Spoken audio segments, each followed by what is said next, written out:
केवलीपंतो धर्ममंगलम चत्तारि लोकुटमा अरियंता लोकुटमा सिद्धा लोकुटमा साहु लोकुटमा केवलीपंतो धर्म लोकुटमा चत्तारि शरण पौजामी अरियंते शरण पौजामी सिद्धे शरण पौजामी साहु शरण पौजामी केवलीपंतो धर्मो शरण पौजामी।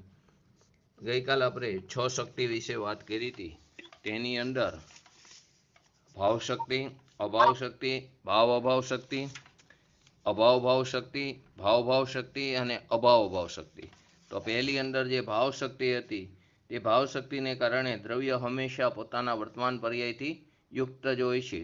એટલે કે ભાવ શક્તિને એનું કાર્ય જે છે કે દ્રવ્યમાં વર્તમાન અવસ્થા એટલે કે વર્તમાન પર્યાય તે વિદ્યમાન જ હોય, તે કરવી પડતી નથી। કોઈ દ્રવ્ય એવું નથી કે તેને વર્તમાન પર્યાય માટે તેને કોઈ પ્રયત્ન, તે વર્તમાન પર્યાય સહિત જ હોય છે, તે વર્તમાન પર્યાયથી યુક્ત જ હોય છે, તેને કરવી પડતી નથી। તેનું કારણ છે ભાવ શક્તિ। બીજું અભાવ શક્તિ। અભાવ શક્તિને કારણે દ્રવ્યમાં વર્તમાન પર્યાય, વર્તમાન અવસ્થા સિવાય બીજી કોઈ પણ અવસ્થા પર્યાય એટલે કે પર્યાય હોઈ શકતી જ નથી। અભાવ શક્તિને કારણે દ્રવ્યમાં વર્તમાન પર્યાય સિવાય બીજી કોઈ પણ પર્યાય થઈ શકતી નથી। તેમાં પરદ્રવ્યની પર્યાયનો તો અભાવ છે જ, પણ તેની સાથે તે દ્રવ્યની પૂર્વ પર્યાયનો પણ અને ભવિષ્યકાલીન પર્યાયનો પણ ત્યાં અભાવ વર્તમાનમાં બતાવ્યો છે અભાવ શક્તિને કારણે। અને આમાં 4 અભાવ લઈ તો તેમાં પ્રાગભાવ અને પ્રજનસા ભાવ બંને આવી જાય છે। અભાવ શક્તિને કારણે દ્રવ્યમાં વર્તમાન પર્યાય સિવાય બીજી કોઈ પણ પર્યાય થઈ શકતી નથી। તેમાં પદ્રવ્યની પર્યાયનો અભાવ છે અને તે દ્રવ્યની પૂર્વ પર્યાય અને તેની ભવિષ્યકાલીન પર્યાયમાં પણ વર્તમાનમાં અભાવ છે। ભાવ અભાવ શક્તિ। ભાવ અભાવ શક્તિને કારણે વર્તમાન પર્યાયનો નિયમથી આગામી સમયમાં અભાવ હોય છે એટલે કે વ્યય હોય છે। ભાવ અભાવ શક્તિને કારણે જે વર્તમાન પર્યાય નિયમથી આગામી સમયમાં તેનો અભાવ છે, વર્તમાન પર્યાયનો આગામી સમયમાં અભાવ છે, વર્તમાન પર્યાયનો વર્તમાનમાં જ સદભાવ છે। એટલે કે મારે વર્તમાન પર્યાયનો મારે નાશ કરવો જોઈએ તેની ચિંતા કરવાનું કારણ નથી, કેમ કે વર્તમાન પર્યાયને કાયમ પકડી રાખવાની ઈચ્છા અને પ્રયત્ન જે આપણે અનાદિકાળથી કરતા આવી છીએ તે વ્યર્થ છે। કે આપણી વર્તમાન પર્યાયમાં અત્યારે અનુકૂળતા હોય તો આપણે શું ઈચ્છીએ છીએ કે મારે હવે અનુકૂળતા કાયમ માટે ટકી રહે, તે માટે તેની આપણે પ્રયત્ન કરી તે વ્યર્થ થશે, કેમ કે તે વર્તમાન પર્યાય આ ભાવ અભાવ શક્તિને કારણે તેનો ભવિષ્યકાલીન પર્યાયમાં તો અભાવ છે અને તેનો નાશ આ શક્તિને કારણે થઈ જાય છે। અને એનાથી પણ બીજી અગત્યની વાત, અનાદિકાળથી ચાલતું આવતું આપણું જે અજ્ઞાન અને જે મિથ્યાત્વ છે, જે આજ સુધી જે ટકી રહ્યું હતું, પરંતુ તેનાથી ચિંતા કરવાની જરૂર નથી, કેમ કે તેનો નાશ કરવાની એટલે કે તેનો અભાવ કરવાની યોગ્યતા જીવદ્રવ્યની અંદર આ ભાવ અભાવ શક્તિને કારણે પડેલી છે। તેવી રીતે ચોથું કે અભાવ ભાવ શક્તિ, તો કે ભવિષ્યની પર્યાયની જે વર્તમાન સમયમાં નથી, ભવિષ્યની પર્યાય જે વર્તમાન સમયમાં નથી તેનો અભાવ છે, તેનો આગળના સમયમાં જ ઉત્પાદ એટલે કે ભાવ થશે, એવી અભાવ ભાવ શક્તિ પણ પ્રત્યેક દ્રવ્યની છે। એ આ શક્તિને કારણે વર્તમાન પર્યાયનો આગામી સમયમાં વ્યય થઈને નવી પર્યાયનો ઉત્પાદ થાય છે। આ જે વર્તમાન સમયની જે પર્યાય છે તેનો આગળની પર્યાયમાં વ્યય થઈને આગળના સમયમાં વ્યય થઈને નવી પર્યાયની ઉત્પત્તિ થાય છે। ભાવ ભાવ શક્તિ, તો કે તે થનારી પર્યાય થશે, એના કારણ શું છે? આ ભાવ ભાવ થશે તે કે જે થવાની છે જે પર્યાય તે જ પર્યાય થશે, બીજી કોઈ પર્યાય તેમાં થશે નહીં, એનું કારણ આ ભાવ ભાવ શક્તિ છે। આ ભાવ ભાવ શક્તિને કારણે જે સમયે જે પર્યાય થવાની છે તે જ પર્યાય થશે। છઠ્ઠું અભાવ ભાવ શક્તિ, જે પર્યાય થવા યોગ્ય નથી તે થતી જ નથી, તેનું કારણ અભાવ અભાવ શક્તિ છે। જે પર્યાય થવાની જ નથી, થવા યોગ્ય જ નથી, તે નથી થતી, એનું કારણ શું છે? અભાવ અભાવ શક્તિ છે। આ રીતે આપણે આ 6 શક્તિ જોઈ હતી। આપણે આગળ હવે એક કારણ પરમાત્મા અને કાર્ય પરમાત્માની ચર્ચા કરી હતી અને તેની સાથે કારણ શોધ પર્યાયની પણ વાત થઈ હતી। તો પહેલી તો કારણ પરમાત્મા અને કાર્ય પરમાત્મા, આપણે તો અત્યાર સુધી પરમાત્માના બે ભેદ જોયા હતા, શકલ પરમાત્મા અને નિકલ પરમાત્મા। એટલે શરીર સહિતની એટલે કે અરિયંત ભગવાન તે શકલ પરમાત્મા અને નિકલ એટલે કે શરીર રહિત એવા જે સિદ્ધ ભગવાન છે તે નિકલ પરમાત્મા।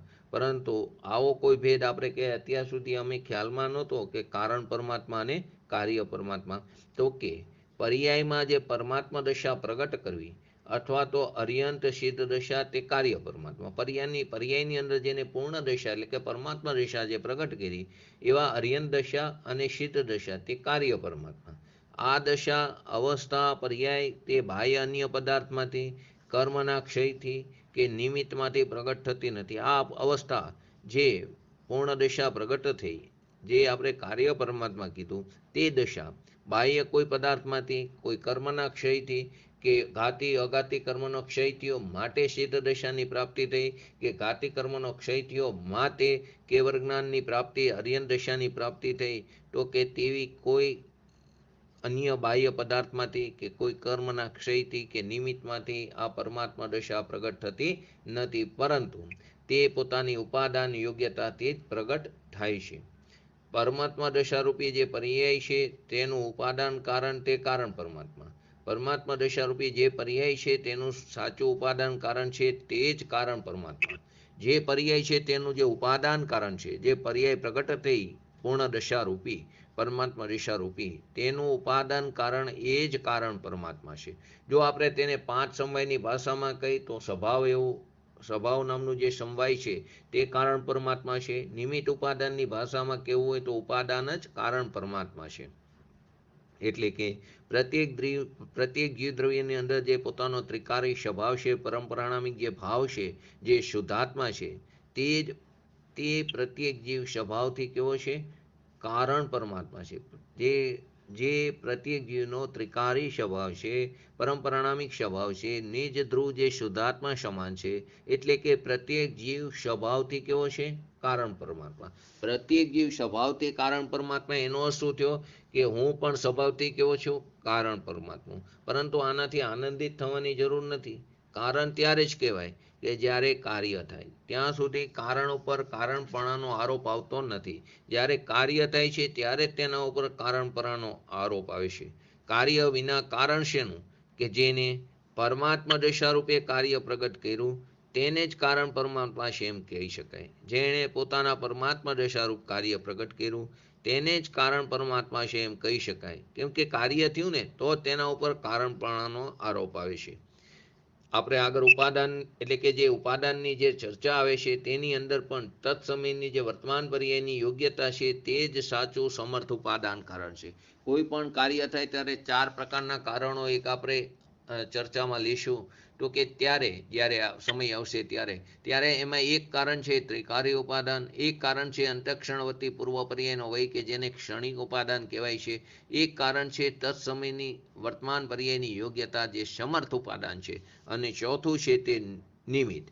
તો કે અહીં તે તત્સમય પર્યાયની યોગ્યતા તે જ સાચું સમર્થ ઉપાદાન એટલે કે નિશ્ચય કારણ છે.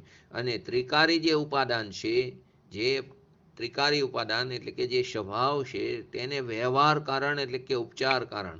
ખરું કારણ તો કોણ છે? ખરું કારણ તો તત્સમયની વર્તમાન પર્યાયની યોગ્યતા, તે જ ખરેખર કાર્યનો નિયામક છે.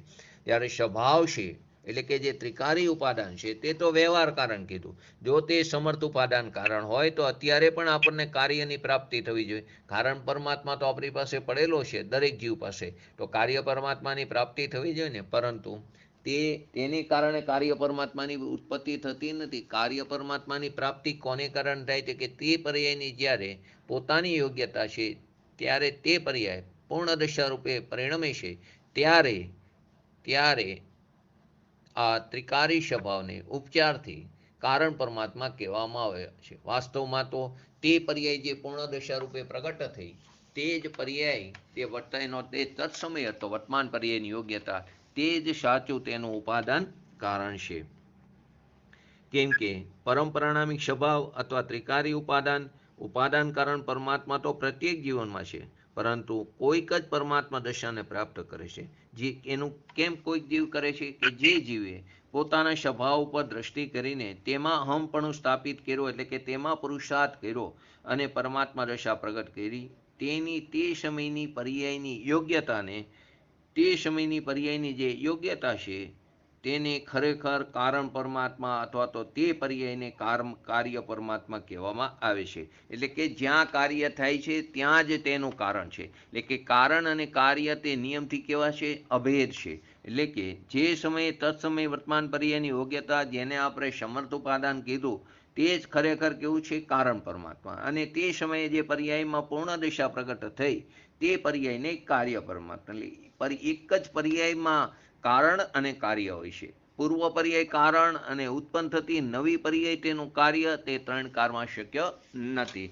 પૂર્વ પર્યાયનો વ્યય એટલે કે મિથ્યાત્વના વ્યયપૂર્વક સમ્યક દર્શન થાય તે ઉપચારથી કહેવામાં આવે, પરંતુ મિથ્યાત્વનો વ્યય થયો માટે સમ્યક દર્શનની પર્યાય પ્રાપ્તિ થઈ તેમ નથી. સમ્યક દર્શનની પર્યાયની તે સમયે તેની ઉત્પન્ન થવાની પોતાની યોગ્યતા હતી, તત્સમયે વર્તમાન પર્યાયની યોગ્યતા હતી, ત્યારે સમ્યક દર્શન પ્રાપ્ત એટલે કે તે વિતરાગતા રૂપી પર્યાયની ઉત્પત્તિ થઈ, ત્યારે તે સમયે તે પર્યાયનો લક્ષ્ય પોતાના સ્વભાવ તરફ છે, એટલે કે ત્રિકારી સ્વભાવ તરફ છે, ત્યારે તે ત્રિકારી સ્વભાવને ત્રિકારી ઉપાદાન કહેવામાં આવ્યું. પરંતુ સાચું કારણ તો કોણ હતું કે તે સમયે વર્તમાન પર્યાયની જે એની યોગ્યતા હતી વિતરાગ રૂપે પરિણમવાની, તે જ તે સાચું કારણ છે, અને તેને કારણ પરમાત્મા કહેવામાં આવ્યું. કોઈ અન્ય પરમાત્મા તીર્થંકર કેવરી આપણા કાર્ય પરમાત્માનું કારણ નથી. આપણને જે કપૂર્ણ દશાની પ્રાપ્તિ થાય તેમાં પદ્રવ્ય રૂપી કોઈ તીર્થંકર કેવરી તે કાર્ય પરમાત્માનું કારણ નથી, પરંતુ આપણો કારણ પરમાત્મા કોણ છે? આપણે પોતે જ છીએ. તો કે કારણ કાર્ય વ્યવસ્થાની આ બધી ચર્ચાનું કારણમાં અંદર જીવ અનાદિથી મિથ્યાત્વ અવસ્થામાં પોતાના કાર્યનું કારણ અન્ય દ્રવ્યમાં શોધતો આવ્યો છે. આપણે પોતાને જે કંઈ પણ કાર્ય થઈ રહ્યું છે તેનું કારણ કોણ છે? અન્ય દ્રવ્યમાં. એવું મિથ્યાત્વ દશામાં, અજ્ઞાન દશામાં જીવ શોધતો આવ્યો છે. શાસ્ત્રોમાં પાછા નિમિત્ત કથન વાંચીને તેનો યોગ્ય અર્થઘટન કરવાના બદલે તેનો અનર્થ કરી બેસે છે, અને તે નિમિત્તાધીન એકાંત દ્રષ્ટિ પૃષ્ઠ કરીને તે કારણે તેનો ઉપયોગ ક્યારે પણ સ્વસન્મુખ થયો નથી. શાસ્ત્રના કથન વાંચીને તે જે નિમિત્તાધીન જે અંદર કથનો આવે છે તેની એવી એકાંત દ્રષ્ટિ કરીને, તેને સાચું માનીને એકાંત દ્રષ્ટિ પૃષ્ઠ કરીને પોતાનો ઉપયોગ ક્યારેય સ્વસન્મુખ ન કર્યો, અને હંમેશા પરસન્મુખ દ્રષ્ટિ અથવા પરનો મહિમા હોવાને કારણે તે પોતાના જ આત્મા એટલે પોતાના જ્ઞાયક સ્વભાવ વિશે તે અજાણપણો રહ્યો. તો કારણ પરમાત્મા અને કાર્ય પરમાત્માનો એના પ્રમાણે શાસ્ત્રમાં કારણ સમયસાર પણ આવે છે અને કાર્ય સમયસાર એવો પણ ઉલ્લેખ આવે છે. તો કારણ પરમાત્મા અને કાર્ય પરમાત્મા તો સમજ્યા, પરંતુ સાથે કારણ સમયસાર અને કાર્ય સમયસાર. તો કે પહેલાં તો સમય શબ્દનો અર્થ અનેક રીતે થાય છે. કારને પણ સમય કહે છે કે તે વ્યવહાર કારનું માપ છે સમય. શાસ્ત્રને પણ સમય કહે છે. સમય એટલે 6 દ્રવ્યને પણ સમય કહે છે, અને બધા દ્રવ્યની અંદર સારભૂત એવું જે જીવ દ્રવ્ય છે, નિજ દ્રવ્ય, તે પોતે જ સમયસાર છે. 6 દ્રવ્યને પણ સમય કહે છે, તો બધા દ્રવ્યમાં સારભૂત એવું જીવ દ્રવ્ય એટલે પોતાનું નિજ દ્રવ્ય છે, એટલે કે હું પોતે જ સમયસાર છું. જીવ દ્રવ્યમાં નિજ શુદ્ધાત્માને સમયસાર કીધો છે. જીવ દ્રવ્યમાં નિજ શુદ્ધાત્મા જે પોતાનો પરમપ્રાણામિક સ્વભાવ છે તેને સમયસાર કીધો છે. સ્વશુદ્ધાત્માની દ્રષ્ટિ, જ્ઞાન, રમણતાને સ્વસમય અથવા તો કાર્ય સમયસાર કહેવામાં આવ્યો. જે એનું દ્રષ્ટિ, જ્ઞાન, રમણતા એટલે કે દર્શન, જ્ઞાન, ચારિત્ર, તેને સ્વસમય અથવા તો તેને કાર્ય સમયસાર કીધો છે, અને સ્વશુદ્ધાત્માને તેને કારણ સમયસાર કહેવામાં આવ્યું. કાર્ય સમયસાર કોને કીધું? તો કે જે પોતાના સ્વભાવ તરફની જે દ્રષ્ટિ છે, તેનું જ્ઞાન છે, તેની અંદર જે રમણતા છે તેને સ્વસમય અથવા તો કાર્ય સમયસાર કીધું, અને જે શુદ્ધાત્મા છે તેને કારણ સમયસાર કહેવામાં આવ્યું છે. એનું પરથી એક વસ્તુ શું થઈ કે પ્રત્યેક દ્રવ્યના કાર્યનું કારણ તે દ્રવ્યની અંદર જ વિદ્યમાન છે. બીજું કોઈ દ્રવ્યમાં તેનું કારણ નથી. ખરેખર તો તે કાર્ય જ્યાં થાય છે તે પર્યાય જ તેનું તે કારણ છે. અહીં તો અત્યારે એનાથી આગળ એટલે કે પ્રત્યેક દ્રવ્યનું જે કાર્ય થાય છે તે કાર્યનું કારણ કોઈ બીજું દ્રવ્ય નથી, પોતાનું દ્રવ્ય તેમાં વિદ્યમાન છે, તે કારણરૂપી. કોઈને પોતાના કાર્ય માટે તેને પરાધીન થઈને બીજા ઉપર દ્રષ્ટિ કરવાની જરૂર નથી, કેમ કે પોતે દ્રવ્યમાં તેનું કારણ વિદ્યમાન છે. નિયમસાર ગ્રંથની અંદર પાછો શબ્દ આવે છે કારણ નિયમસાર અને કાર્ય નિયમસાર. તો કે એનો અર્થ શું થાય છે કે જે નિયમ રૂપે કરવા યોગ્ય છે તેને નિયમ કહેવાય, જે નિયમ રૂપે કરવા યોગ્ય છે તેને નિયમ કહેવાય. એટલે કે દર્શન, જ્ઞાન, ચારિત્ર તે નિયમ છે, અને તેને વિપરીતતા અને તે સમ્યકના અર્થે અને વિપરીતતાનું ખંડન કરવા માટે સાર શબ્દ મૂક્યો છે. સારભૂત કોણ છે? દર્શન જ્ઞાન ચારિત્ર. અને જે વિપરીતતા છે તેનું ખંડન કરવા માટે શું કીધું? સાર કીધું. રત્નત્રય નિયમ છે, પરંતુ તેની સાથે વ્યવહાર રત્નત્રય એટલે કે રાગ ભાવ તે રત્નત્રય નથી, પરંતુ તેનો સહચર હોવાથી રસ્તામાં આવતો શુભ ભાવને ઉપચારથી રત્નત્રય કીધું, પરંતુ તેને કોઈ પણ જીવ યોગ્ય ન માની લે તેથી સાર શબ્દ મૂક્યો છે, જે નિશ્ચય રત્નત્રયને સૂચવે છે. એટલે કે દર્શન જ્ઞાન ચારિત્ર એ નિયમ છે, એ સમ્યકને એ અર્થે બરાબર, પરંતુ વિપરીતતાનું ખંડન કરવા માટે શું શબ્દ મૂક્યો? તે સાર શબ્દ મૂક્યો છે. તે વ્યવહાર રત્નત્રય જે સાથે સહચર ઉપચારથી જેના ઉપર આરોપ આવે છે તેને કોઈ પણ યોગ્ય ન માને તેને કારણે ત્યાં સાર શબ્દ મૂકવામાં આવ્યો છે, જે નિશ્ચય રત્નત્રયનું સૂચક છે. તો શુદ્ધ રત્નત્રય રૂપ જે નિયમ છે તે મોક્ષ માર્ગ છે અને તે કાર્યરૂપ છે. મોક્ષ માર્ગ છે તે કાર્યરૂપ છે. આ જ કાર્ય નિયમસાર છે. હવે તેનું કારણ કોણ છે? તો કે કારણ તેને કહેવામાં આવે કે જેના આશ્રયથી કાર્ય પ્રગટ થાય, જેના આશ્રયથી જેને સ્વીકાર કરવાથી કાર્યની પ્રાપ્તિ થાય. જેમ કાર્ય વર્તમાનમાં છે તેમ તેનું કારણ પણ વર્તમાનમાં જ હોય છે. કાર્ય વર્તમાન પર્યાયમાં જ હંમેશા થાય છે, તો તેનું કારણ પણ ક્યાં હોય? વર્તમાનમાં જ હોય, પૂર્વમાં કે ભવિષ્યમાં ન હોઈ શકે. કાર્ય જીવદ્રવ્યમાં છે ત્યારે તેનું કારણ પણ જીવદ્રવ્યની અંદર હોય. કાર્ય ક્યાં થયું? તો કે જીવદ્રવ્યમાં. કાર્ય ક્યારે થયું? તો કે વર્તમાનમાં થયું. માટે તેનું કારણ પણ વર્તમાનમાં અને જીવદ્રવ્યમાં જ હોય. શરીરમાં, શરીરની ક્રિયામાં, બાહ્ય વ્રત, તપ, ઉપવાસ આદિ જે બહારની જે બધી શરીરની ક્રિયા છે તેની અંદર તેનું કારણ નથી. કાર્ય સ્વભાવ પર્યાય છે, તો તેનું કારણ પણ કેવું હોય? સ્વભાવ રૂપે જ છે. વિભાવ તેનું કારણ હોઈ શકે નહીં. તો બહારની વ્રત, તપ, ઉપવાસ આદિ તે શું છે? તે બધી શુભ ક્રિયા છે, તે રાગ ભાવ છે, તેને વિભાવ છે, તેને વિભાવ કહેવામાં આવે છે. તો કે તે વિભાવ તે સ્વભાવ પર્યાયનું કારણ હોઈ શકે નહીં. માટે જે દ્રવ્યની અંદર વર્તમાન પર્યાયમાં કાર્ય થાય તો તેનું કારણ પણ વર્તમાનમાં છે, અને જે દ્રવ્યની અંદર કાર્ય થાય છે તેનું કારણ પણ તે જ દ્રવ્યની અંદર હોય છે. હવે આની અંદર આગળ એક શબ્દ આવ્યો, સહજ પરિણામિક ભાવમાં જે સ્થિત છે એવી શુદ્ધ ચેતના જે પરિણામ કારણ છે. એટલે કે પરમ પરિણામિક ભાવમાં હંમેશા રહેનારી શુદ્ધ એકદેશ પરિણીતિ છે, જેને આપણે કારણ નિયમસાર કહી છે, તેનું જ બીજું નામ કારણ શુદ્ધ પર્યાય છે. કારણ નિયમસાર, કાર્ય નિયમસારની તો વાત આવી. હવે તેનું કારણ જે છે કોણ છે? તો કે જે સહજ પરમ પરિણામિક ભાવમાં એવી જે સ્થિત, એમાં જે સ્થિત એવી જે શુદ્ધ ચેતના તે પરિણામ કારણ છે. અર્થાત પરમ પરિણામિક ભાવમાં હંમેશા સાથે રહેનારી શુદ્ધ એક સદસ્ય પરિણીતિ, જે પરિણામિક આપણો જે શુદ્ધાત્મા છે તેની સાથે રહેનારી શુદ્ધ એવી એક સદસ્ય જે દેખાતી જે પરિણીતિ છે શુદ્ધ રૂપે, તેને કારણ નિયમસાર અથવા તો તેનું બીજું નામ કારણ શુદ્ધ પર્યાય કહેવામાં આવ્યું. આપણે કાલે એક્ઝામ્પલમાં સમુદ્ર લીધો હતો. સમુદ્ર તે શું થયું? તે એક દ્રવ્ય થયું, પરંતુ તેની ઉપર તેમાં જે પાણી છે સ્થિર રૂપે, તેને શું કહેવામાં આવ્યું? કારણ શુદ્ધ પર્યાય. ક્યારે સમુદ્ર તે પાણી વગરનો હોતો નથી. સમુદ્રમાં પાણી તે સ્થિર રૂપે તો પડેલું જ રહે છે. તે જે સ્થિર રૂપે જે પાણી પડેલું છે તે શું છે? કારણ શુદ્ધ પર્યાય. અને તે સમુદ્રનું જે સ્થિર રૂપે જે પાણી છે તેમાં જ્યારે ભરતી આવે છે તો તે મોજા ઉછરે છે. એટલે કે જે એક સમયે તે મોજા ઉછરા, તે મોજા પણ પાણીના જ છે, અને તે વ્યય થાય છે તે પણ પાણીના છે. એટલે મોજા ઉછરે છે અને તેની ઓટ આવે છે તો તે પાછી ક્યાં જાય છે? તો કે તે પાણીમાં જ જાય છે, કેમ કે પાણી છે, તે પાણીમાંથી મોજા ઉછરા અને પાણીમાં તેનો વ્યય થયો. એટલે કે જે ઉત્પાદ વ્યય સહિતની પર્યાય છે તે પર્યાયમાં કાર્ય થાય છે, અને તે કાર્યનું કારણ છે તે ઉત્પાદ રહિતની પર્યાય, ઉત્પાદ વ્યય રહિતની પર્યાય છે. ફરી વાર, જે સમુદ્ર છે તે દ્રવ્ય છે, તેની અંદર જે સ્થિર પાણી પડ્યું છે તે કારણ શુદ્ધ પર્યાય, અને તે ઉત્પાદ વ્યય રહિતનું છે. પરંતુ તે પાણીમાંથી મોજા ઉછરે છે એટલે ઉત્પાદ થયો, અને વ્યય થાય એટલે ઓટ થયો, એટલે કે વ્યય થયો. તે ઉત્પાદ વ્યય સહિતની પર્યાય છે, અને ત્યાં કાર્ય થયું મોજા ઉછરવાનું. જે સ્થિર પાણી છે તે તો તેમનું તેમ જ પડ્યું છે, કેમ કે તેમાં ઉત્પાદ પણ નથી અને તેમાં વ્યય પણ નથી. તો ઉત્પાદ વ્યય રહિત પાણીમાંથી જ પાણી ઉછર્યું છે.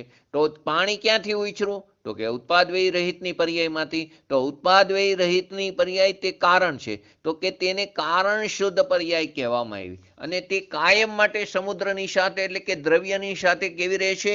તે કાયમ માટે તે શુદ્ધ પરિણીતિ એક સદસ તે દ્રવ્યની સાથે રહેશે પરંપરાણામિક ભાવ સાથે, જેને આપણે કારણ નિયમસાર અથવા તો કારણ શુદ્ધ પર્યાય કહેવામાં આવી. તો ફરી વાર આ સમુદ્રનો એક્ઝામ્પલથી એકદમ ક્લિયર થાય કોને કારણ શુદ્ધ પર્યાય કીધી અને કોને કાર્ય શુદ્ધ. કારણ શુદ્ધ પર્યાય એટલે એક જ દ્રવ્યની એ દ્રવ્ય સાથે કાયમ રહેનારી ત્રિકારી જે છે ઉત્પાદ વ્યય રહિતની પર્યાય તે કારણ શુદ્ધ પર્યાય. અને તે પર્યાયમાંથી તે પર્યાય પાણીની છે સમુદ્રમાં, તો કે જે પાણીની પર્યાય છે તે પર્યાયમાંથી ઉત્પાદ થાય છે, મોજા ઉછરે છે, અને તેમાંથી તે પર્યાયની અંદર તે મોજા ઉછરીને તેનો વ્યય થાય છે.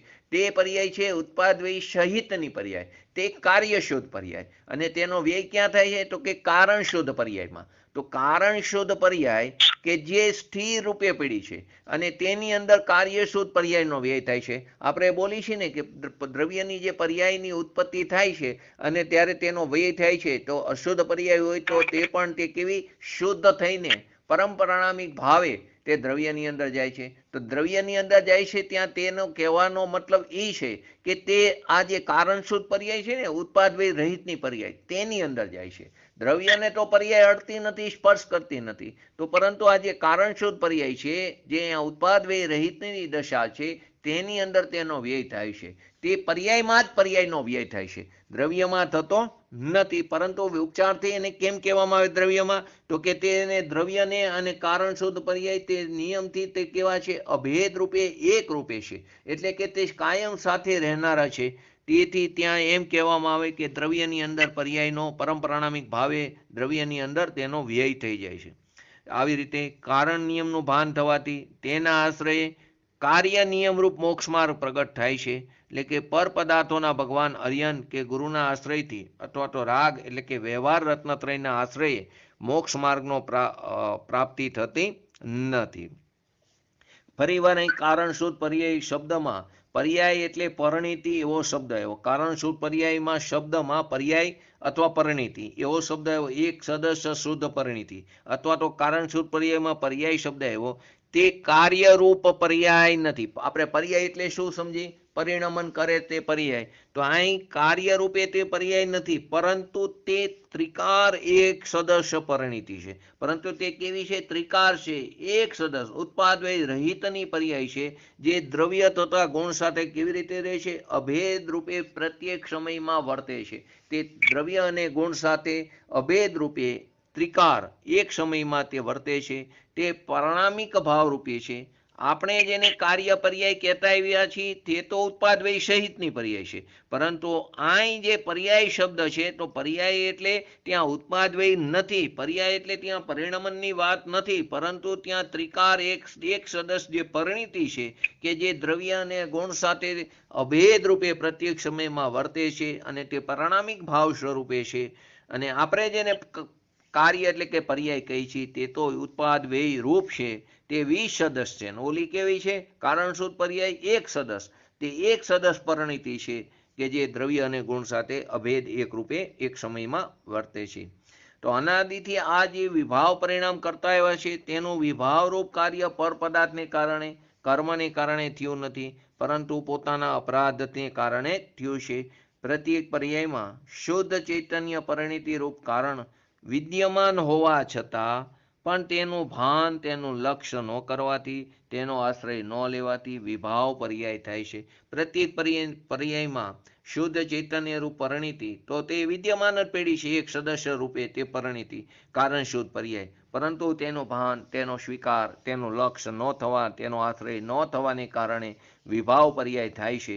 ત્યારે તે વિભાવરૂપ કાર્ય તે પર પદાર્થને કારણે નથી થતું, પર પદાર્થોના લક્ષ્ય થાય છે. કેમ કે પોતાના સ્વભાવનું લક્ષ્ય ન થવાથી, તેનો આશ્રય ન થવાથી વિભાવ પર્યાય થાય છે. એટલે કે જે એક સદસ્ય રૂપ જે શુદ્ધ પરિણીતિ ઉત્પાદ વય રહિતની પર્યાય છે તે તેનો સ્વીકાર ન થવાથી, તેનું લક્ષ્ય ન થવાથી, એટલે એમ પણ બોલાય, અથવા તો આપણે દ્રવ્યનું લક્ષ્ય બોલીએ છીએ. બંને વસ્તુ એક જ છે, કેમ કે દ્રવ્ય અને ગુણ સાથે તે કેવું છે, અભેદ રૂપે, એક રૂપે, એક સમયની અંદર તે વર્તે છે. દ્રવ્ય, ગુણ અને કારણ શુદ્ધ પર્યાય આ ત્રણેય અભેદ રૂપે છે. તેને જ આપણે કારણ પરમાત્મા કહીએ. દ્રવ્યને પણ કારણ પરમાત્મા કહેવાય, ગુણને પણ કારણ પરમાત્મા કહેવાય, અને એક સદસ્ય જે શુદ્ધ પરિણીતિ ઉત્પાદ વય રહિતની પર્યાય છે, જે ત્રણેય અભેદ રૂપે છે, એટલે તેને પણ કારણ પરમાત્મા કહેવાય.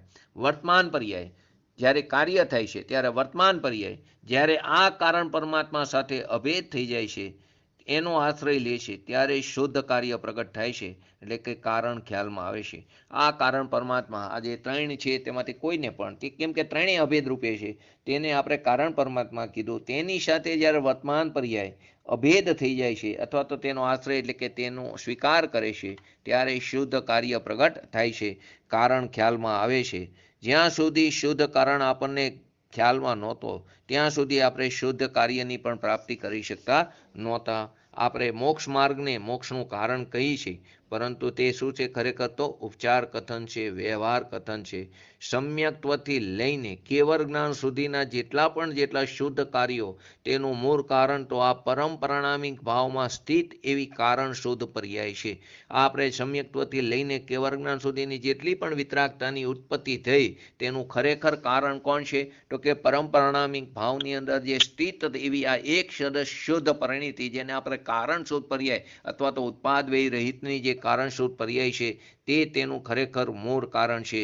તેના આશ્રયથી શુદ્ધ પર્યાય રૂપે એટલે કે કાર્ય શુદ્ધ પર્યાયની પ્રાપ્તિ થાય છે. અને આવી કારણ શુદ્ધ પર્યાય એ રૂપ કારણ તો આપણી પાસે અનાદિ અનંતથી વિદ્યમાન પડેલું છે, પરંતુ શુદ્ધ પર્યાય રૂપ કાર્ય ત્યારે જ પ્રગટ થાય છે કે જ્યારે તે કારણ અનુસાર પરિણીતિ થાય. તે જેવું કારણ છે તે અનુસાર પરિણીતિ થાય ત્યારે કાર્યની પ્રાપ્તિ થાય છે. એટલે કે કાર્યનો એનું બીજું નામ કારણનો આશ્રય લેવામાં આવ્યો, અથવા તો તેનો સ્વીકાર કહેવામાં આવ્યો.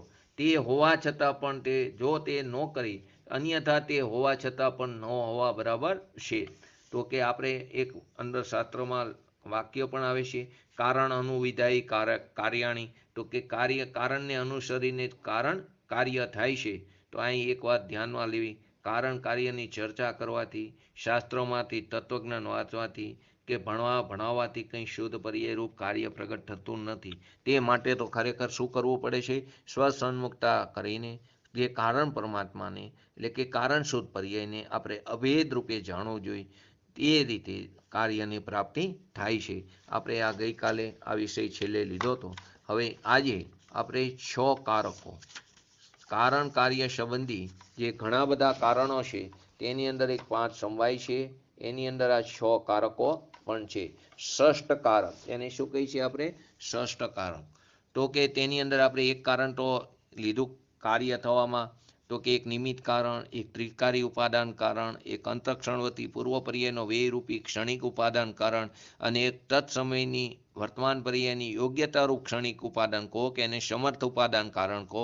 એવા 4 કારણ આપણે આગળ જઈને ચર્ચા કરશું. પરંતુ અત્યારે આપણે ષષ્ઠ કારકની ચર્ચા કરી છે. તો કે તે જીનવાણીના કથન 2 પ્રકારથી છે, એક ઔપચારિક કથન અને એક વસ્તુ સ્થિતિનું યથાર્થ કરતું કથન.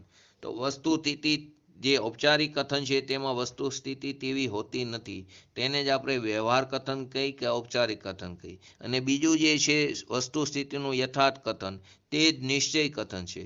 અથવા જેને મુખ્ય કરવું હોય તેને નિશ્ચય, અને સાથે જેને ગૌણ કરવું હોય તેને શું કહે છે? આપણે વ્યવહાર કહીએ છીએ. તો મોક્ષ માર્ગ પ્રકાશકમાં કીધું છે, મુખ્ય સો નિશ્ચય અને ગૌણ સો વ્યવહાર. એટલે આપણે નિમિત્તથી કાર્ય થાય છે એવું કથન વાંચીએ ત્યારે એક વસ્તુ ધ્યાનમાં રાખવી કે આ ઉપચાર કથન છે, વ્યવહાર કથન છે. તેની સરખામણીમાં તો ખરેખર ત્રિકારી ઉપાદાન કારણ તે કાર્યનો કરતા છે, એ કથન નિશ્ચય છે. ફરીવાર, જ્યારે આપણે 4 કારણ લીધા, એક નિમિત્ત કારણ, બીજું ત્રિકારી ઉપાદાન કારણ, ત્રીજું અંતઃક્ષણવતી પૂર્વ પર્યાયનો વ્યય તે કારણ, અને ચોથું કારણ છે તત્સમયની વર્તમાન પર્યાયની યોગ્યતા. 4 કારણ છે. હવે જ્યારે કાર્ય થયું ત્યારે એક વસ્તુ, જ્યારે કાર્ય થયું ત્યારે જે ત્રિકારી ઉપાદાન છે તે કારણનો કરતા છે એ કથન નિશ્ચય કથન કીધું. કેમ એને નિશ્ચય કથન કીધું? કે બીજું કોઈ પદ્રવ્ય તેનું કારણ નથી, પરંતુ ત્રિકારી ઉપાદાન તે કાર્યનો કારણ કરતા છે, ત્યારે આપણે તેની અપેક્ષાએ તેને નિશ્ચય કથન કીધું. પરંતુ જ્યારે આપણે ત્રિકારી ઉપાદાન અને અંતઃક્ષણવતી પૂર્વ પર્યાયની વાત લઈ ત્યારે ત્રિકારી ઉપાદાનને કરતા કેવો તે વ્યવહાર કથન થયું, અને અંતઃક્ષણવતી પૂર્વ પર્યાય જે ક્ષણિક ઉપાદાન છે તેને કરતા કીધો તે નિશ્ચય કથન થયું. એનાથી પણ આગળ વાત લઈ તો અંતઃક્ષણવતી પૂર્વ પર્યાય અને તત્સમયની વર્તમાન પર્યાયની યોગ્યતા તે બેને સાથે લઈ તો કે અંતઃક્ષણવતી પૂર્વ પર્યાયનો વ્યય તે કારણ તે ઉપચાર કથન છે, અને તત્સમયની વર્તમાન પર્યાયની યોગ્યતા રૂપ જે ક્ષણિક ઉપાદાન અથવા તો જેને આપણે સમર્થ ઉપાદાન છે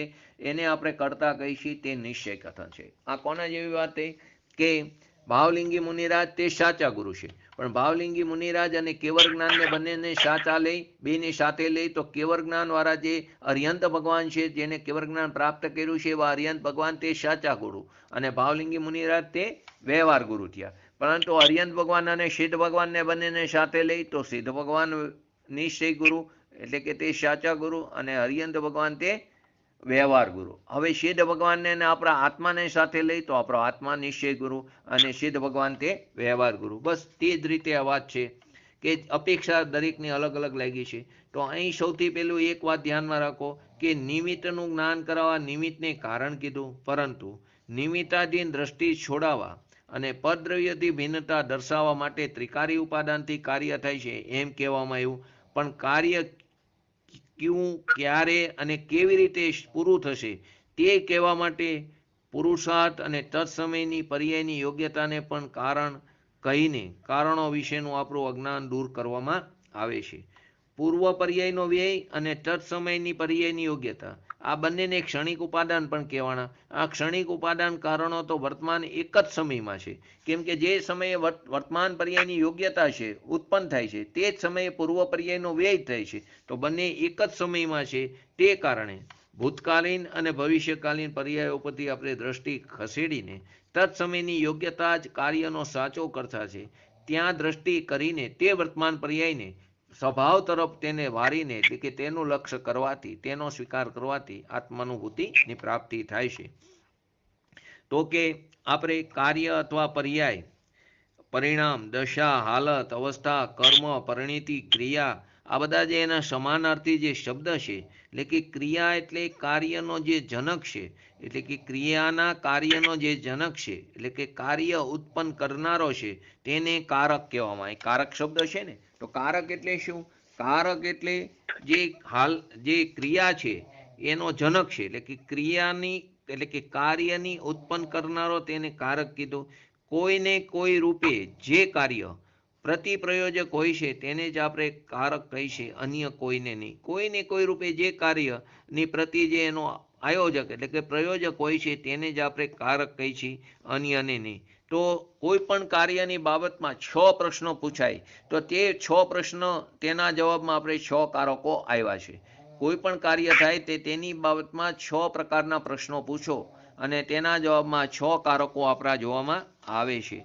તો સૌથી પહેલું, કાર્ય કોણે કર્યું? કાર્ય કોણે કર્યું?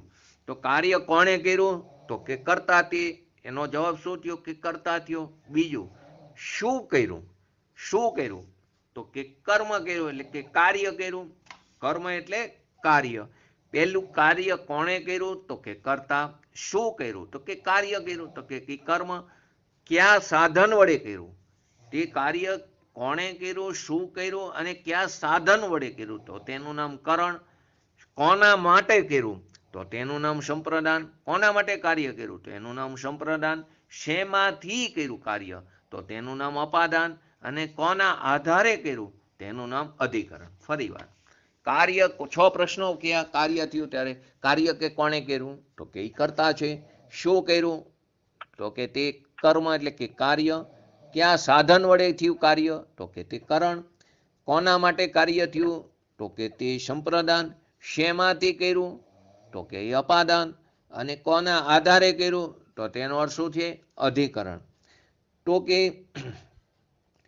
આ બધા ઉપરથી આપણે 6 કારક, કર્તાકારક, કર્મકારક, કરણકારક, સંપ્રદાનકારક અને અપાદાનકારક અને અધિકરણકારક, તો કે તે પ્રત્યેકની આપણે વ્યાખ્યા જોઈ અલગ અલગ. તો કર્તાકારક જે છે તેની વ્યાખ્યા શું થઈ? જે સ્વાધીનપણે પોતાના પરિણામોને કરે છે તે કર્તાકારક. જે સ્વાધીનપણે, સ્વતંત્રપણે પોતાના પરિણામોને જે પ્રાપ્ત કરે છે તેને કર્તાકારક કહેવામાં આવ્યો, અથવા તો કર્તા કો કારક તો બધામાં આવે છે, તો કે તેને કર્તા કહેવામાં આવ્યો. એટલે બીજી ભાષામાં બોલી સ્વાધીનપણે પરિણમે તે કર્તા, એટલે પરિણમન કરે શો કર્તા, એવો શબ્દ પણ આવે શાસ્ત્રમાં. તો કે જે સ્વાધીનપણે, સ્વતંત્રપણે પોતાના પરિણામોને પ્રાપ્ત કરે છે તેને ત્યાં કર્તાકારક કહેવામાં આવ્યું. બીજું કર્મકારક. કર્તા જે પરિણામને પ્રાપ્ત કરે, જે સ્વાધીનપણે જે પોતે પરિણામને પ્રાપ્ત કરે છે તે પરિણામ તેનું કર્મ અથવા કાર્ય છે. જે પરિણામને જે પોતે પ્રાપ્ત કરે છે તે પરિણામ તેનું કાર્ય છે અથવા તો તેનું કર્મ છે, કે જેને આપણે કર્મકારક કહીએ છીએ. ત્રીજું કરણકારક.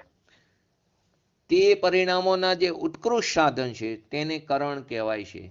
તે પરિણામનો જે ઉત્કૃષ્ટ સાધન છે, જે પરિણામ ઉત્પન્ન થયા તેનું ઉત્કૃષ્ટ સાધન છે, કે જેને તેના વડે તે પરિણામોની પ્રાપ્તિ થઈ, તેને શું કીધું? કરણકારક કહેવામાં આવ્યું. ચોથું સંપ્રદાનકારક. કાર્ય જેને આપવામાં આવે છે. આપણે શું જોયું હતું સંપ્રદાનમાં? કોના માટે કર્યું? તો કે સંપ્રદાનકારકમાં કાર્ય જેને આપવામાં આવે છે, અર્થાત જેના માટે તે કાર્ય કર્યું તેને સંપ્રદાન કહેવામાં. કોના માટે તે કાર્ય કર્યું, કોને કાર્ય આપવામાં આવે છે તેને શું કહેવામાં આવ્યું? સંપ્રદાનકારક. પાંચમું અપાદાનકારક. જેમાંથી કાર્ય કરવામાં આવે છે તે ધ્રુવ વસ્તુને શું કહેવામાં આવ્યું? અપાદાનકારક. જેમાંથી, શેમાંથી કાર્ય કર્યું? આપણે એમાં આગળ જોયું ને, શેમાંથી કર્યું એને અપાદાન કીધું ને. તો કે જેમાંથી કાર્ય કરવામાં આવે છે તે ધ્રુવ વસ્તુને શું કહેવામાં આવ્યું? અપાદાનકારક કહેવામાં આવ્યું. અને છઠ્ઠું અધિકરણકારક. છઠ્ઠું અધિકરણકારક. જેમાં અથવા જેના આધારે કાર્ય કરવામાં આવે તેને અધિકરણકારક કહેવામાં આવે છે. જેના આધારે કાર્ય કરવામાં આવે છે તેને અધિકરણ કહેવામાં આવ્યું. ક્યાં આધારે કાર્ય થયું તેને શું કહેવામાં આવ્યું? અધિકરણ કહેવામાં આવ્યું. ફરીવાર, કર્તાકારક, કર્મકારક, કરણકારક, સંપ્રદાનકારક, અપાદાનકારક અને અધિકરણકારક. તો કે જે સ્વાધીનપણે પોતાના પરિણામોને, જે સ્વતંત્રપણે પોતાના પરિણામોને કરે તે કર્તા. કર્તા જે પરિણામને પ્રાપ્ત કરે છે તે તેનું કાર્ય એટલે કે કર્મ. તે પરિણામો જેના વડે, એટલે કે તેના ઉત્કૃષ્ટ જે સાધન છે તેને શું કહેવામાં આવ્યું? કરણ કહેવામાં આવ્યું. કાર્ય જેને આપવામાં આવ્યું અથવા તો જેના માટે કાર્ય કર્યું છે તેને શું કહેવામાં આવ્યું? સંપ્રદાન કહેવામાં આવ્યું.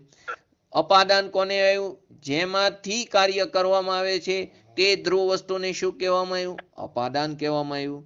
અને અધિકરણ, જેના આધારે કાર્ય કરવામાં આવે છે તેને શું કહેવામાં આવ્યું? અધિકરણ કહેવામાં આવ્યું. તો આ પ્રકારે આ 6 કારકની વ્યાખ્યા થઈ. તો કે પ્રત્યેક દ્રવ્યની પ્રત્યેક પર્યાયમાં આ 6 કારક ભેગા જ રહે છે. એવું નથી કે એક કારક હોય ને બીજું ન હોય. 6 કારક કેવી રીતે છે? પ્રત્યેક દ્રવ્યની એટલે દરેક પર્યાયની અંદર 6 કારક ભેગા રહે છે. જીવ અને પૂતગલ દ્રવ્યો શુદ્ધ પર્યાય રૂપે કે અશુદ્ધ પર્યાય રૂપે પરિણમે ત્યારે પોતે 6 કારક રૂપ થઈને પરિણમન કરે છે. જીવ હોય કે પૂતગલ દ્રવ્ય હોય, કેમ કે બાકીના 4 દ્રવ્યો તો શુદ્ધ રૂપે જ પરિણમે છે, પરંતુ જીવ અને પૂતગલ એ બંને દ્રવ્યો શુદ્ધ પર્યાય રૂપે પરિણમે કે અશુદ્ધ પર્યાય રૂપે પરિણમે ત્યારે પોતે તે પોતાના 6 કારક રૂપે થઈને પરિણમે છે. તો કે તેઓને અન્ય કારકોની અથવા નિમિત્ત કારણની અપેક્ષા નથી. તેને કોઈ પણ અન્ય કારકની, એના પ્રયોજકની, કારણ એટલે કાર્યના કોઈ પણ પ્રકારના પ્રયોજકની, કોઈ અન્ય કારકની એટલે કે અથવા તો નિમિત્ત કારણોની પણ તેને અપેક્ષા હોતી નથી. તો 50 ટીકામાં પણ આ વાત બતાવવામાં આવી છે. તેમાં ટીકામાં તે કથન છે કે જ્યારે નિમિત્તનું જ્ઞાન કરાવવા માટે ભિન્ન દ્રવ્યોને એટલે કે નિમિત્તોને કારક કહેવામાં આવે ત્યારે તે વ્યવહારકારક છે એમ નિશ્ચિતપણે જાણવું. 50 ટીકા ગાથાની 62 નંબરની જે ગાથા છે તેની અંદર ટીકામાં કથન છે કે જ્યારે નિમિત્તનું જ્ઞાન કરાવવા માટે જે ભિન્ન દ્રવ્યો છે તે એટલે કે નિમિત્તો છે એને જ્યારે કારક કહેવામાં આવે તો તે ખરેખર કેવું છે? વ્યવહાર કથન છે, અથવા તો તે ઉપચાર કથન છે. તે ખરેખર કેવા છે? નિશ્ચયકારક નથી, તે કેવા છે? વ્યવહાર કારક. કારકના બે ભેદ પાડ્યા, એક નિશ્ચયકારક અને એક વ્યવહાર કારક. તો વ્યવહાર કારક કોને કીધું? કે જે નિમિત્તનું જ્ઞાન કરાવવા માટે જે ભિન્ન દ્રવ્યોને એટલે કે નિમિત્તોને જ્યારે કારક કહેવામાં આવ્યા તેને વ્યવહાર કારક કીધું. તે ખરેખર સાચા કારક નથી, ઉપચારથી એને કથન કહેવામાં આવ્યું. આપણે એક એક્ઝામ્પલ લઈ કે કુંભાર જે છે તે ઘડો બનાવે છે. તો કુંભાર શું થયો? કુંભાર કોણે કાર્ય કર્યું? તો કે કુંભારે બનાવ્યો ઘડો. તો કુંભાર શું થયો? કર્તા થયો. કુંભારે શું કર્યું? તો કે કુંભારે ઘડો બનાવ્યો. તો ઘડો શું થયું? એનું કર્મ એટલે કે કાર્ય થયું. પછી કે ચક્ર, લાકડી, દોરી કયા સાધન વડે કર્યું? તો કે ચક્ર વડે કર્યું, લાકડી, દોરી વગેરે વડે કર્યું. તો તે તેનું ઉત્કૃષ્ટ સાધન એટલે કે કરણ થયું. તો કે કોના માટે કર્યું? કોના માટે કર્યું એને કાર્ય? તો કે પાણી ભરવા માટે ઘડો બનાવ્યો, માટે પાણી ભરનારો તે સંપ્રદાન થયો. શેના માટે? કોના માટે કર્યું? તો કે પાણી ભરવા માટે ઘડો બનાવ્યો. તો કે પાણી ભરનારો શું થયો? સંપ્રદાન થયો. શેમાંથી કર્યું? તો કે ટોપલીની અંદર જે માટી પડી હતી તે માટી લઈને ઘડો બનાવ્યો, માટે ટોપલી શું થઈ? અપાદાન થઈ. કોઈ પણ વસ્તુ પેટીમાં માટી પડી હોય તેમાંથી કાઢે તો તે પેટી તે શું થયું? તો એ અપાદાન થયું. અને કોના આધારે તેને ઘડો બનાવ્યો? તો કે જમીનના આધારે ઘડો બનાવ્યો, માટે જમીન જમીનના આધારે ઘડો બનાવ્યો, માટે જમીન શું છે? અધિકરણ છે. ફરીવાર, કુંભારે ઘડો બનાવ્યો એક વાક્ય છે, તેની અંદર 6 કારક લાગે, પરંતુ 6 માં શું થયું? બધા ભિન્ન ભિન્ન જગ્યાવાળા છે, અલગ અલગ દ્રવ્યો છે. તો કે તે ખરેખર સાચા કારક નથી, તે વ્યવહાર કારક છે. પહેલી એમાં કર્તા કારક કોને થયું? કુંભારે ઘડો બનાવ્યો. તો તે કુંભારે ઘડો બનાવ્યો એમ જ્યારે કથન આવે તે નિમિત્તનું કથન છે, તે નિમિત્તનું જ્ઞાન કરાવવા માટે કથન છે. પરંતુ ત્યાં વ્યવહાર કારક કઈ રીતે લાગે છે? કુંભારને કર્તા કહેવામાં આવ્યો. કોણે ઘડો બનાવ્યો? તો કે કુંભારે બનાવ્યો. તો તેને કર્તા કીધો. કુંભારે શું બનાવ્યું? તો કે ઘડો બનાવ્યો. તો કે તે કર્મ થયું, એનું કાર્ય થયું. તેના સાધન ક્યાં હતા? તો કે કરણ, લાકડી, દોરી આદિ શું છે? તે તેના કરણ છે. પાણી ભરવા માટે ઘડો કોના માટે કર્યું? આ ઘડો બનવા રૂપી કાર્ય. તો કે તેને પાણી ભરવા માટે ઘડો બનાવ્યો, માટે પાણી ભરનારો સંપ્રદાન થયો. શેમાંથી કર્યું? તો કે તે એક જગ્યાએ માટી જે જગ્યાએ ટોપલીમાં પડી હતી તે ટોપલીમાંથી માટી લઈને ઘડો બનાવ્યો, માટે ટોપલીને શું કહેવામાં આવ્યું? અપાદાન કહેવામાં આવ્યું. અને જમીનના આધારે ઘડો બન્યો, માટે જમીનને શું કહેવામાં આવ્યું? અધિકરણ કહેવામાં આવ્યું. આપણે એક બીજો દાખલો લઈ કે કોઈ દાદી છે તે પોતાના પૌત્ર માટે બુંદીના લાડુ બનાવતા હોય અથવા તો ચૂરમાના લાડુ બનાવે, તો એનો પૌત્ર એને દાદીને કહે છે કે તમે શું કરો છો? તો કે લાડુ કરું છું. તો લાડુ શું થયું? કોઈ પણ હોય, ચૂરમાનો હોય કે બુંદીના લાડવા હોય, તો લાડવો શું થયો? તેનું કાર્ય થયું. તેનો આગળનો પ્રશ્ન તેના પૌત્રએ પૂછ્યો, શેમાંથી બનાવો છો? શેનાથી બનાવો છો? તો એના દાદીએ કીધું ઝારાથી બનાવું છું. તો ઝારો એ શું થયું? કરણ થયું. પછી એને પૌત્રએ પ્રશ્ન પૂછ્યો, કોના માટે બનાવો છો? તો દાદી કે તારા માટે બનાવું છું. તો કે તે આ જે પૌત્ર જે છે તે એનું શું થયું? સંપ્રદાન થયું. તો કે તમે શેમાંથી બનાવો છો? તો એમણે કીધું આ ડબ્બામાં જે લોટ છે તે લોટ કાઢીને તેમાંથી બનાવું છું. તો ડબ્બો થયો અપાદાન થયો. શેમાં બનાવો છો? તો કે મોટી થાળીમાં બનાવું છું. તો થાળી શું થયું? અધિકરણ થયું. ફરીવાર અહીં પણ કેવા થયા? 6 કારકો ભિન્ન ભિન્ન જગ્યાએ છે.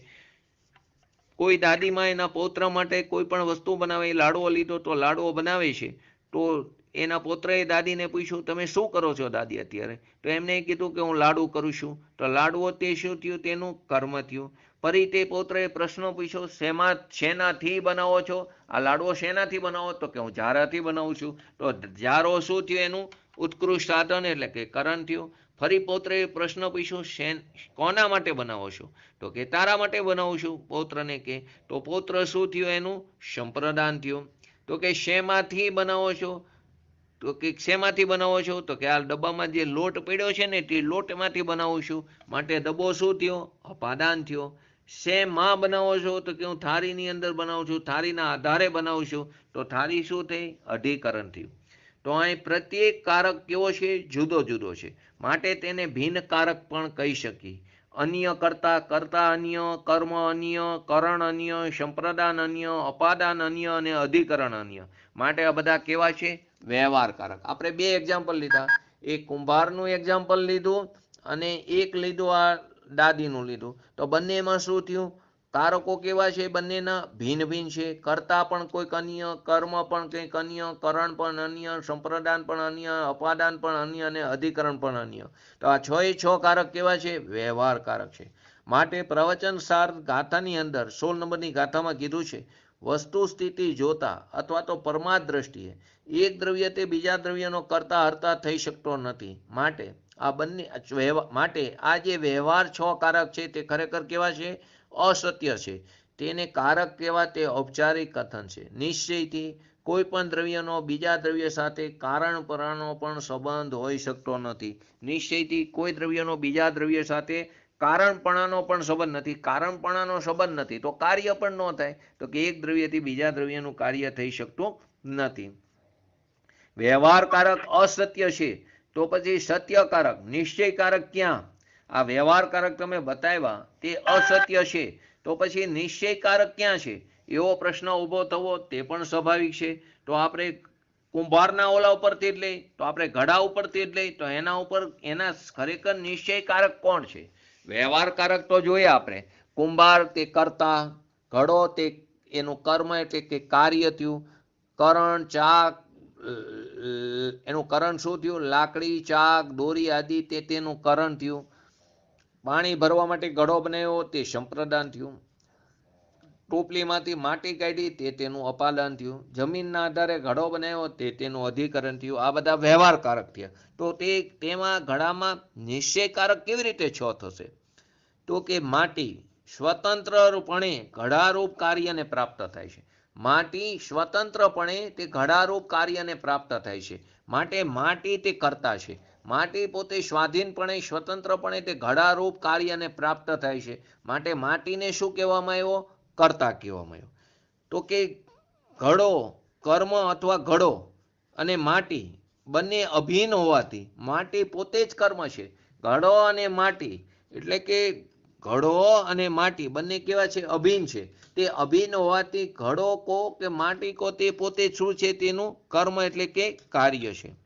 પોતાના પરિણમન સ્વભાવ દ્વારા, પોતાની અંદર જે પરિણમન જે સ્વભાવ છે એના દ્વારા માટીએ ઘડો બનાવ્યો. પોતાના પરિણમન સ્વભાવ દ્વારા તેણે ઘડો બનાવ્યો.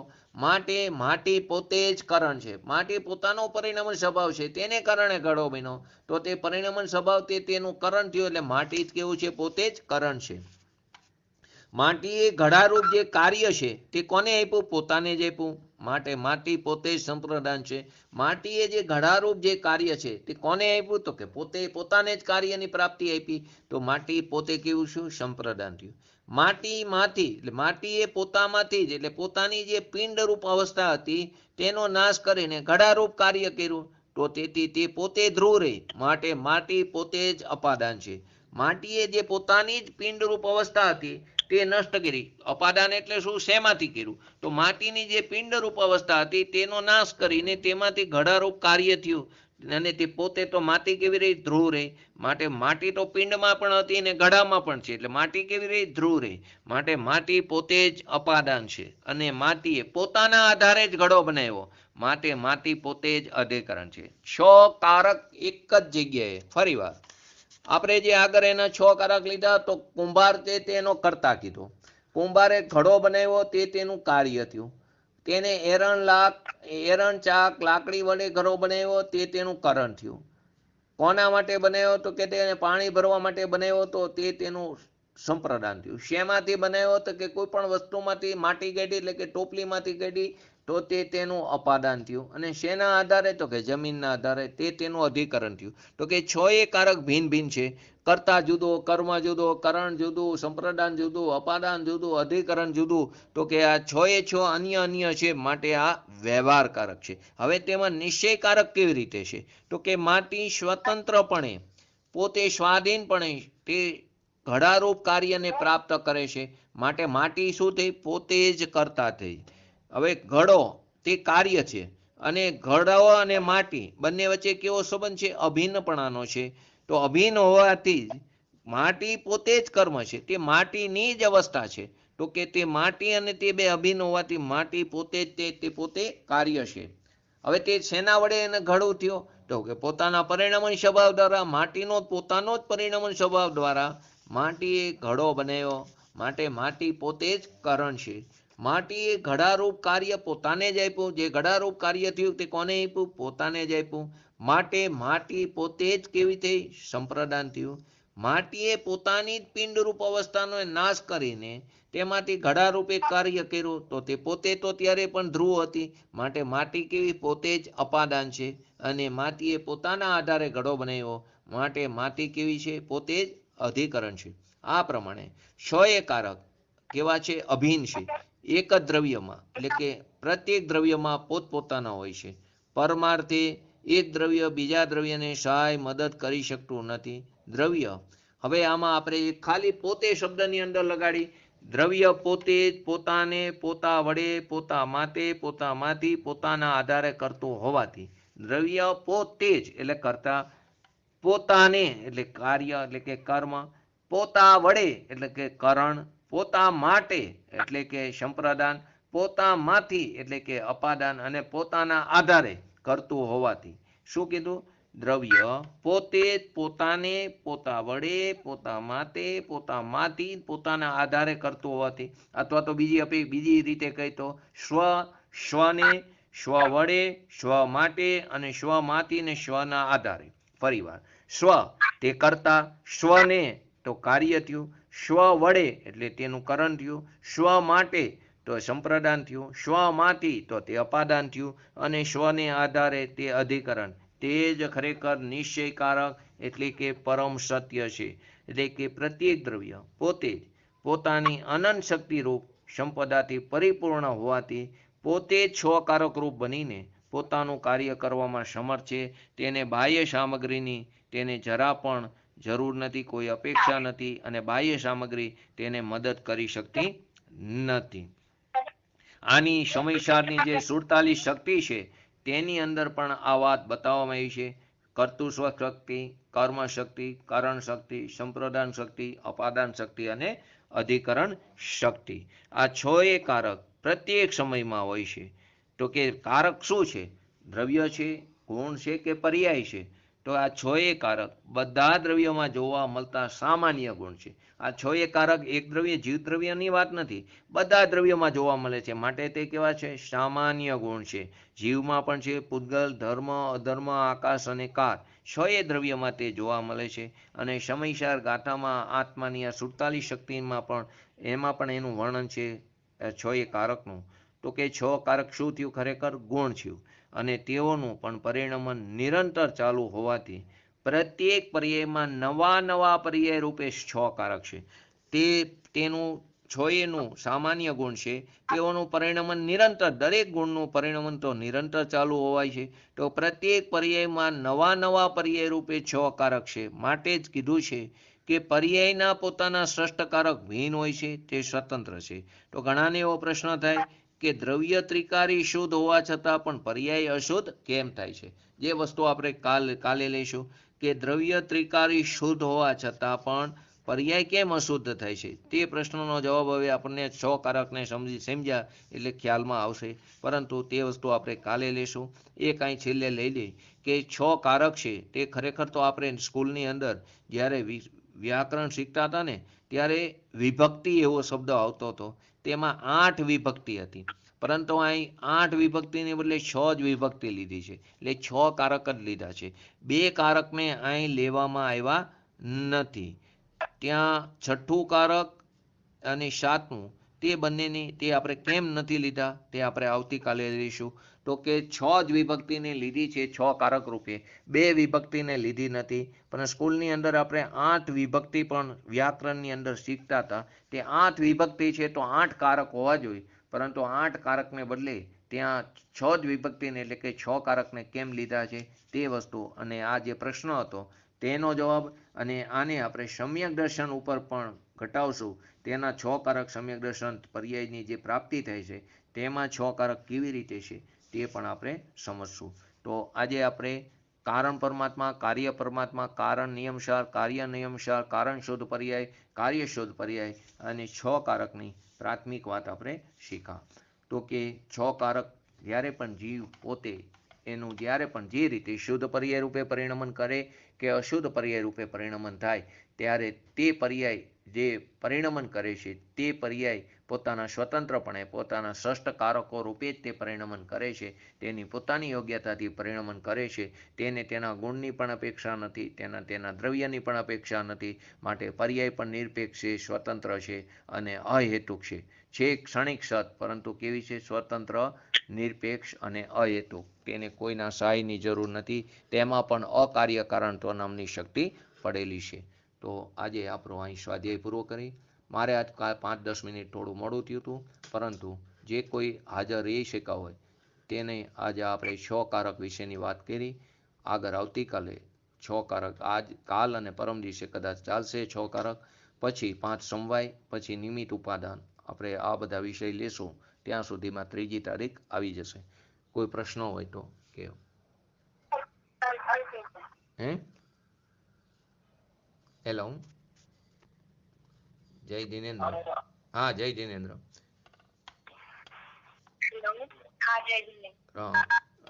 બોલીએ છીએ પંચ પરમેષ્ઠી ભગવંતોનો જય હો. બોલીએ છીએ જીનવાણી માતનો જય હો.